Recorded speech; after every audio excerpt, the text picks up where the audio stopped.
you want a brief history of tarot? I would love a brief history of tarot. All right.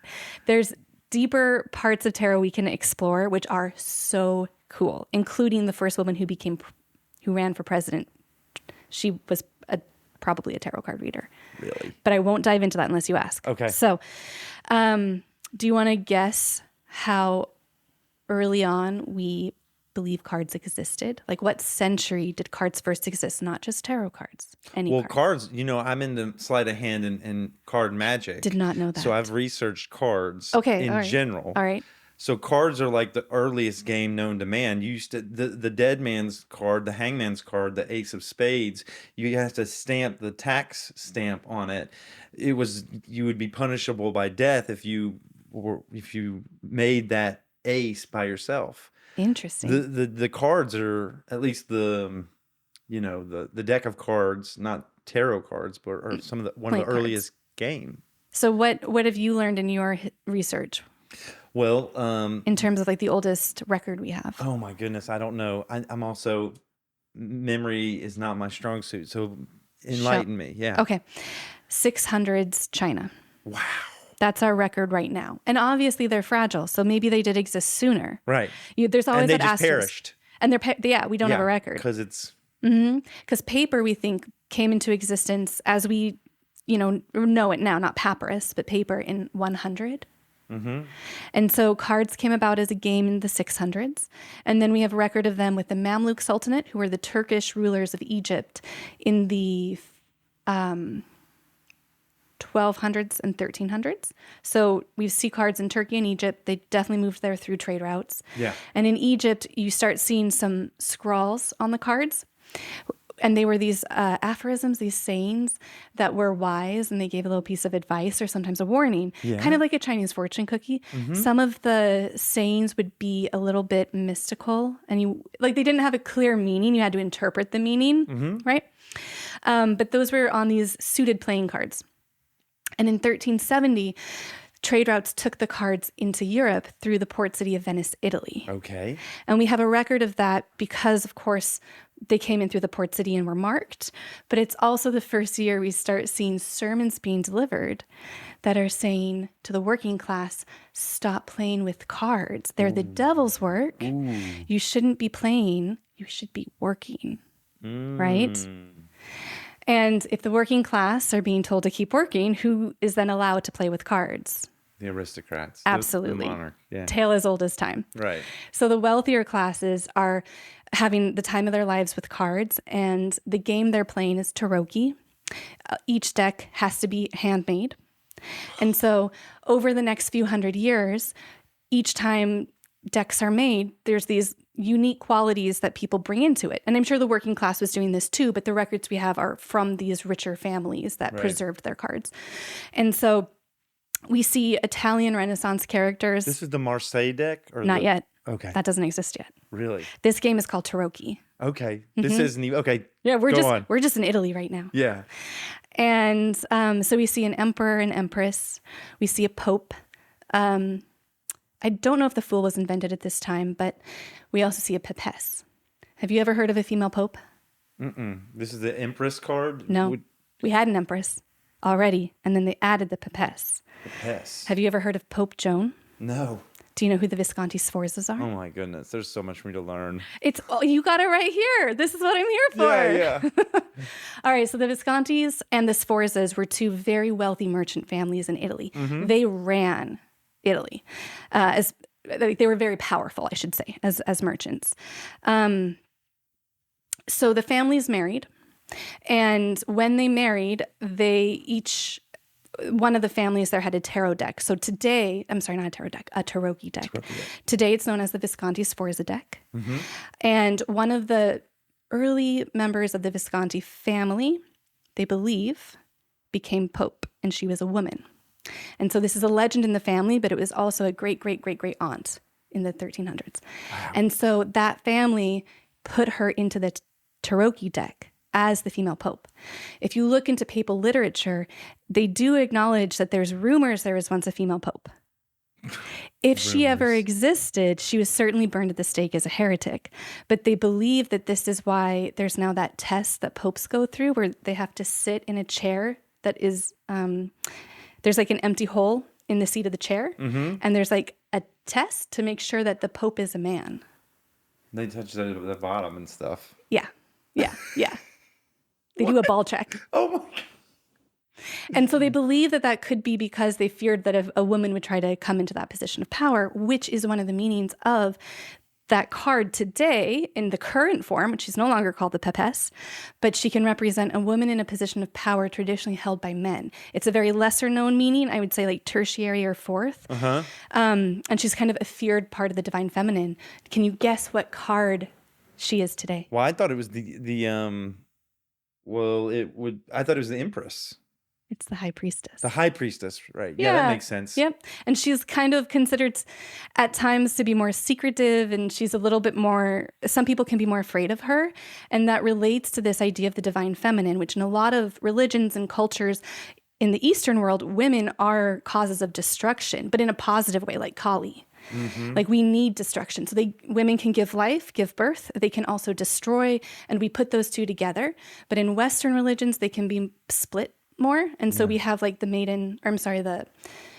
virgin whore complex, which we see in Christianity. And so we revere the life-giving qualities. And then there's other parts of being female that are very looked down upon and like pushed to the side and considered shameful and wrong. And so in our tarot, the Empress represents the life-giving qualities of the divine feminine.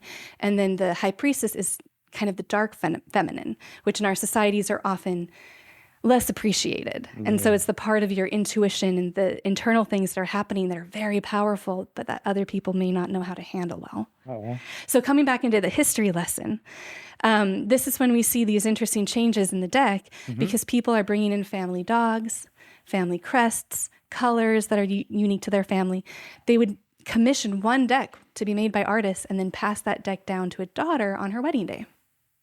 And it would be a family heirloom. All right, so we have these Italian carnival characters coming into the deck. The cards are continuing to spread over the next few hundred years as well, and different regions become famous for their printing. There's new technology that's helping these cards come out faster.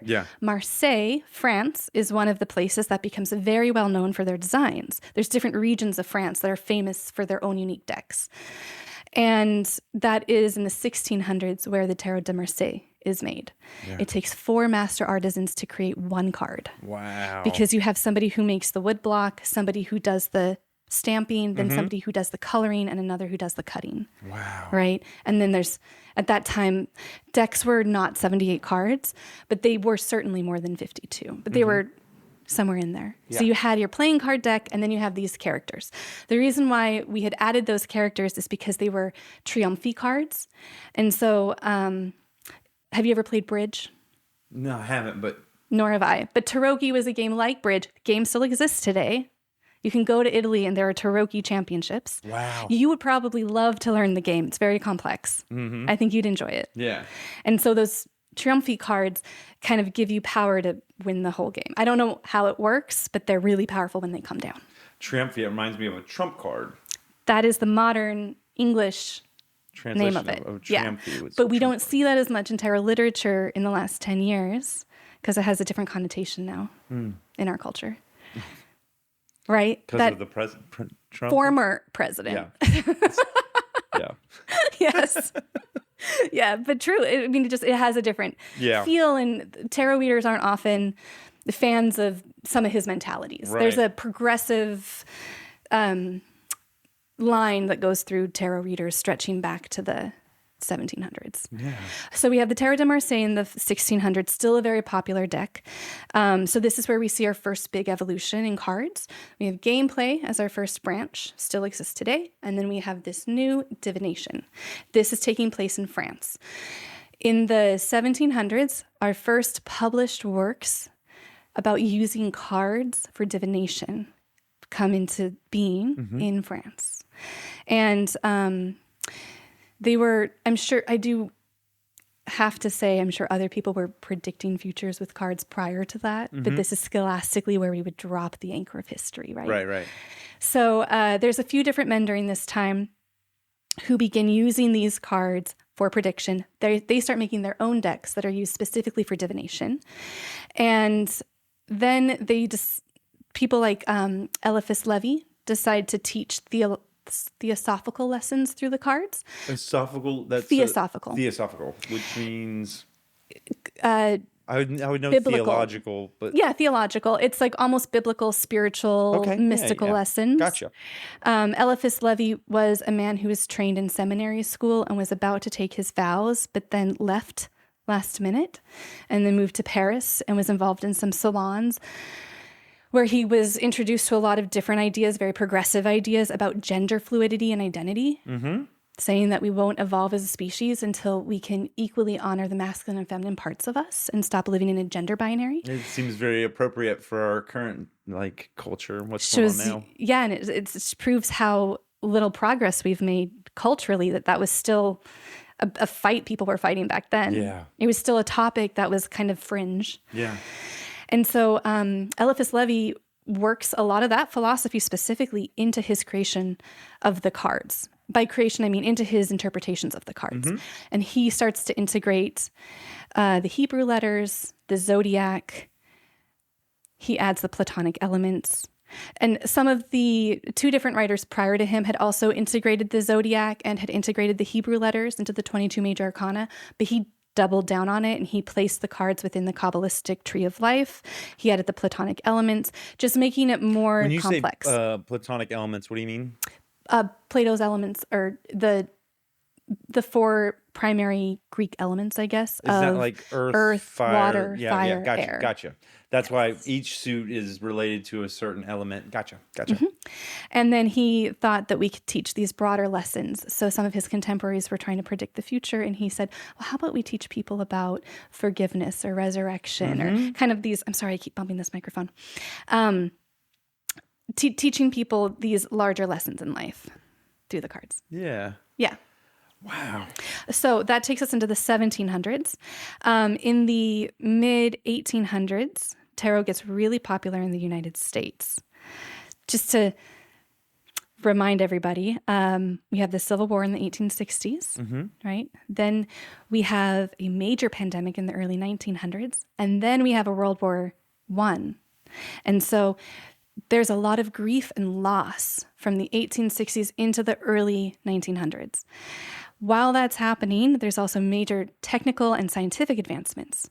Darwin publishes Origin of Species, so people start to question their religious leaders about where did we come from. Radiometric testing is invented, and so people theorize how old the Earth is, and it may be older than what the Bible is saying.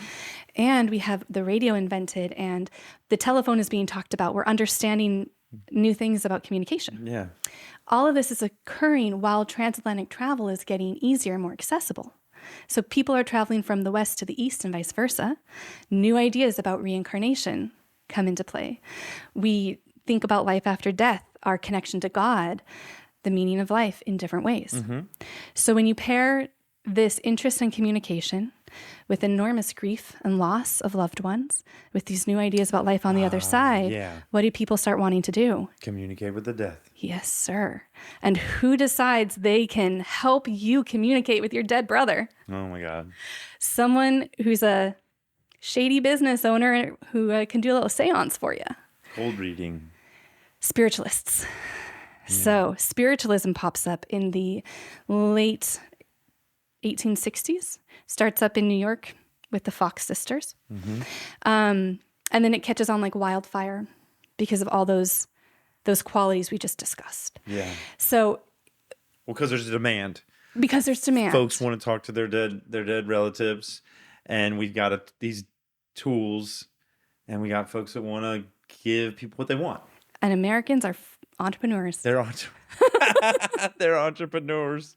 Don't we know it? Oh my goodness. So, that's when we see the Ouija board invented. Tarot cards are really brought into more popular culture. There's a big interest. I mean, auditoriums are selling out with spiritualists putting on displays of spirit photography, ectoplasm, spirit cabinets. Okay. And if you've done any reading into this, it's so strange because you can read an account of what's happening and you're amazed by it. But then you see the pictures and you wonder how anybody believed this was real. Because the ectoplasm was often gauze that a woman would store in a compartment that only she had access to when seated. And when the lights were off and no one was looking, this gauze would come out and be above her head, right? Yeah. And it truly, it was supposed to look like a floating ectoplasm, but it was just fabric, you know? But people were fooled by it. And the rule was you can't leave the seance table. You would have to keep your hands down. Otherwise, if you break the circle, the spirit leaves. They made criteria for the event to occur that would keep them locked in. Yeah. So they could only see a certain angle, or they could only, they couldn't interact with the thing. Mm-hmm. And so another fun trick is that table tilting, for instance. Yeah. The seance host would have a nail in the table that was very small and was just slightly lifted. And they'd have a ring on their finger with a little notch in it. Mm-hmm. And so when everyone put their hands down, she could click into place and she could levitate a table. Pull up the table. Mm-hmm. Yeah. So everyone was really curious about this because pretty soon some spiritualists are getting caught. It was magic. It was magic. It was deception. It was. So do you know who the best person was at identifying that deception? Magicians.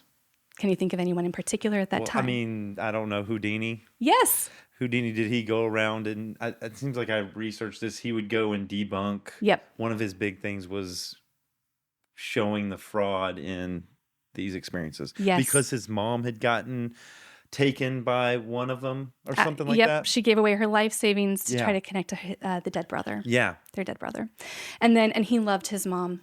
And so the thing is that once she passed, he truly wanted to find a way to connect to the other side.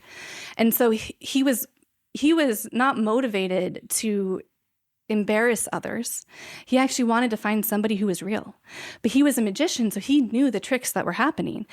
The people on his team were scientists because there is a magazine, I forgot which one it was. It wasn't the Wall Street Journal. No, it was Scientific American.